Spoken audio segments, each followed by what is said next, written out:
Good evening, everybody. My name is Chris, and for our week 2 assignment, I selected John Winthrop's City of Women by Laurel, Thatcher, Ulrich.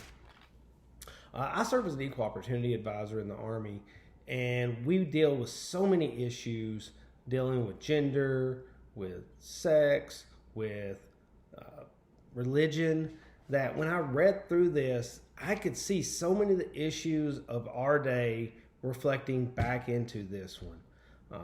Recently, the Me Too movement, the hashtag Me Too movement was really big.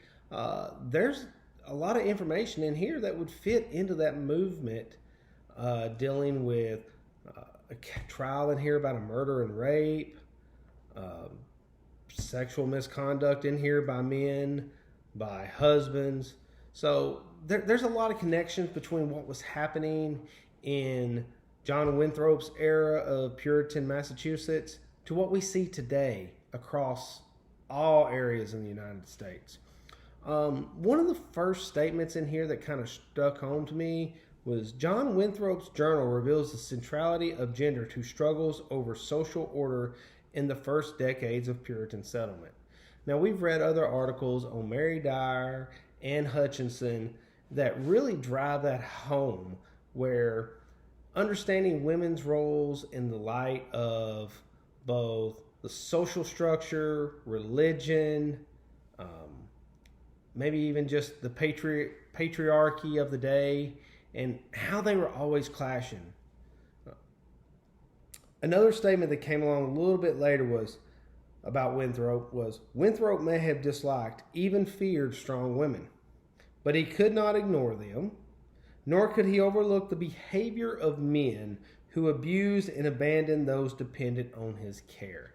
Now, I really think that is a hallmark to this entire article, because you see at least the back half of this entire article really talks about how the government, how society, and how the governor himself viewed men in regards to their relationship with women.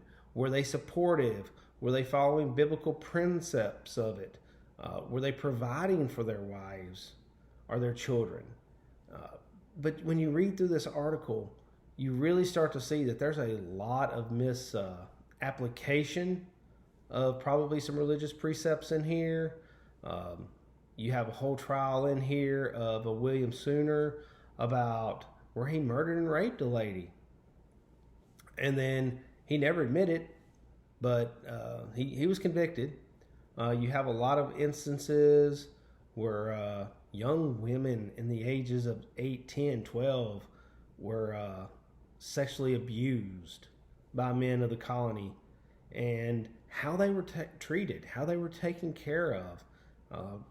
Even for one of them's daughter, who was mistreated sexually by another male, when the court awarded her for the mistreatment of her financially because she was still under her dad's control, her father rewarded it. He received the awards. So there's a lot of application in this article to what we see today.